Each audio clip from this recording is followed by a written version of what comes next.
Good afternoon, everybody. Welcome back to the Strictly Muscles Chronicles, March 19th. Thank you. Thanks for letting me come into your lives and take this information in and giving me positive feedback or just feedback in general about what I'm talking about with nutrition, exercise, and mindset. Getting really great feedback from everybody, text messages, making comments, calls. So I'm glad that you're finding value in this. I want to especially thank past client of mine, Amy Rinaldo. I posted this on my Facebook page yesterday's video, and she shared it. And so that's been great that she shared it to her community, and I appreciate that. And she brought up something that I'm going to talk about later today. I also want to throw a little shout out to my good buddy from the lateral fitness community, Max Ford with Max Ford Training. Dude is putting out some good content on his Facebook page in his storyline. So I encourage you all to jump on there and following that. Yesterday he gave some great tips for some midsection, some trunk training, incorporating breathing and some side planks to really make it effective. So I encourage you to follow him. You know, yesterday was one of the first times I ventured into talking about what I do professionally on Facebook. Usually for me, it's more about travel videos, just cooking with Kemp and Stacy and I traveling and exploring the world, so we can share that because not everybody can travel. So I'm like, well, heck, that's what I do. But it's turned into a little bit more where I can share this information as well, and hopefully help good buddies from college and in between in high school and to now. So thank you for partaking in that. But the gist of what I wanted to bring up was the whole reason I did it, even though I've spent 20 years learning and applying the information that I'm getting to my clients one-on-one, is I've been hesitant to apply it into social media because it's hard to put context to it. And people take this me doing a row as going, hey, that's not the best way to do it, or are you taking this into account? I am in person, or I would be able to do that via a Zoom training session, but putting that information out there, I'm keeping it basic. I'm not going to get crazy with it. Of all the possible options that we have to make that exercise as optimal as possible in a line, force up with where we're strong and everything like that, that can be a 20-minute video on one particular thing. So the gist of this is take the pieces of it. Don't get caught up in the minutia. Apply it. Don't wait for perfect. Essentially, like I'm doing, don't wait for perfect on making these videos. Just do it. Put it out there. Shoot from the hip, Yosemite Sam style, and we'll get through this. So I wanted to take a idea that Amy had shared on her post when she re-shared my post. And that was about, she said, hey, I'm going to schedule my workout time into my daily life. Want to join me? And I thought that was awesome. It was something that I had been thinking about sharing with my clients. It was just going, hey, keep your schedule as close to your normal routine as possible. So if we're used to meeting, say I meet with Dan on Mondays at 5:30 and Fridays at 8:30. Well, Dan, make that your normal time to exercise because you already did that. You've been doing it for 10 years, we'll say, okay? So schedule your time. Use this as an opportunity to create normalcy in your life. This week's been crazy.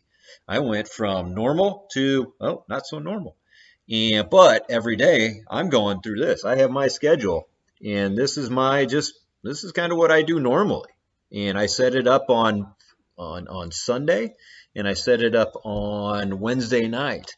And I sit down, I go, okay, what do I want to do for the next so many days? Okay, what's my plan for the next so many days?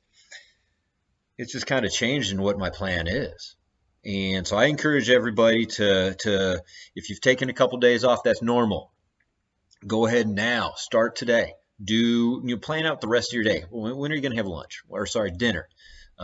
Tomorrow morning, what are you getting for breakfast? What are you gonna, find those normal schedules in your life that you can apply.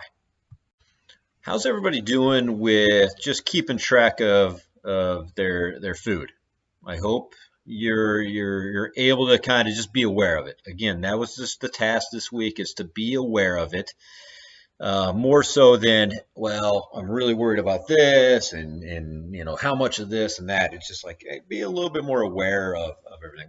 We can add that stuff on as the weeks go by. Something that I thought about sharing with you is as this whole thing went down, my biggest thing was for Stacy and I, where we're at in our nutrition, was to make sure that we're getting plenty of greens and vitamins and everything like that. And don't take this as me going, hey, that's going to keep you from getting coronavirus or anything like that. This is more just like, well, how can you just have a healthier body anyway? And ideally, that will help you out in the long run. It's not to boost your immune system or anything like that. It's just a matter of going, hey, how can I get all the nutrients I want?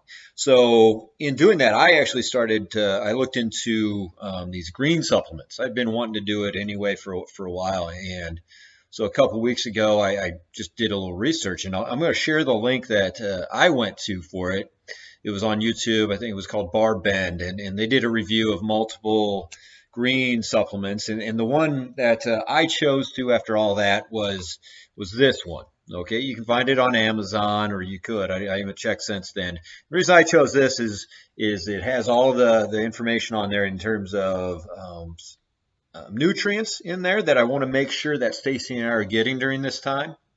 But it also has enzymes, so those are those things that break down food. So I thought that was a good thing for you. So again, it's Macro Greens by Macro Life, and I just bought it on Amazon. 90 servings, so if it's just two of you, I mean, that'll last us for 45 days, obviously, you do the math. And then if you have more, kids and everything like that. And in the morning, this is, remember me talking about my morning ritual, I do this. Time for exercise, but muscles first. So one of the things that I thought could be helpful for everybody is to talk about, when I talk about an exercise and I'm trying to bias a certain muscle, because it's impossible to isolate, but you can bias your challenge more towards certain areas than the others. And so that's what I want to do today with a very popular exercise that you can do, and something you can do with multiple ways. I'm not going to get into every progression that you can do. In this video, we can do that for later one if there's an interest in that. So just put a little comment down below if you think that's something you want for exercise. But we're going to talk about a push-up. And so the goal of a push-up is to target our pecs, okay, our chest, knowing that, hey, we're targeting everything on this side of your shoulder, okay? And depending on what you do, and something I'm going to cover in here, where you intend to put the force, you can bias a little bit more specifically certain areas. So the muscle itself, say this is your muscle, your pec muscle, okay? It attaches into your upper arm. And then it wraps around, and it actually touches your collarbone, your sternum, or the middle of your this thingy here, and then it comes down into your ribs. All right. So it's like this. Now, when you bring your arm out here and you're in this position, say like a chest press or a push-up position, that's where it is. Okay. Now, when I bring my arm in, guess what? You see that, how that shortens up? Hopefully that's coming through. If not, we'll do another video in the future. It's shortening. So that's essentially, it's contracting. So it's playing a role in this exercise. And that's what I want to do. I want you to get this execution. Like I said the last 2 days, it's all about the execution. There's no magic in a squat. There's no magic in a row. There's no magic in a push-up to make anything better. But guess what? If you put your muscle, your memory, your mind to it, then it can make it a much more effective exercise. So we're going to go ahead and switch to my trusted assistant here, Stacy, and we're going to do a push-up. She wanted to be in the exercise so much yesterday in the video that I decided to put her in it today. So let's see what we can do. All right, see Stacy here. She's getting into a modified push-up position, okay? There's lots of ways to do this. Again, if we want to do more progression, we can do that later. So essentially, I'm looking at that pec muscle. It's attaching right in here on her, this would be her right arm.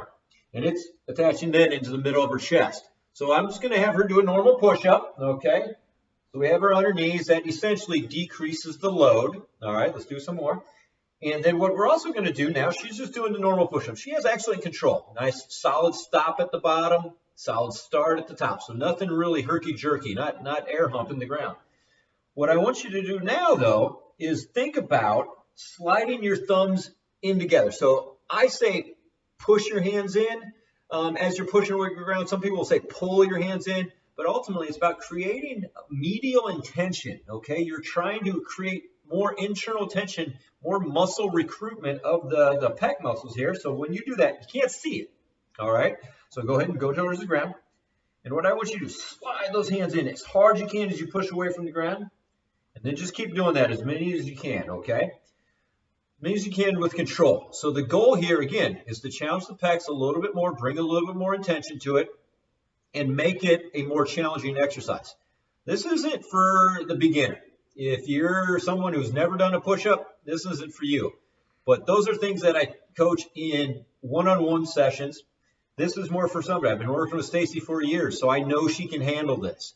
And so I feel safe with providing this for her. So try it out. Put some comments in there. Again, it's about medial intention to try to drive a little bit more chest recruitment and feel that more. Also makes you think about the exercise more.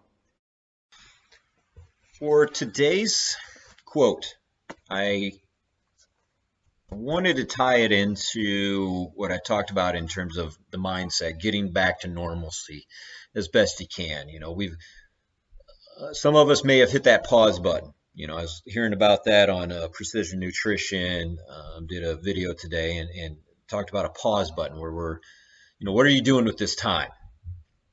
And my choice in this time is to, boom, get into this.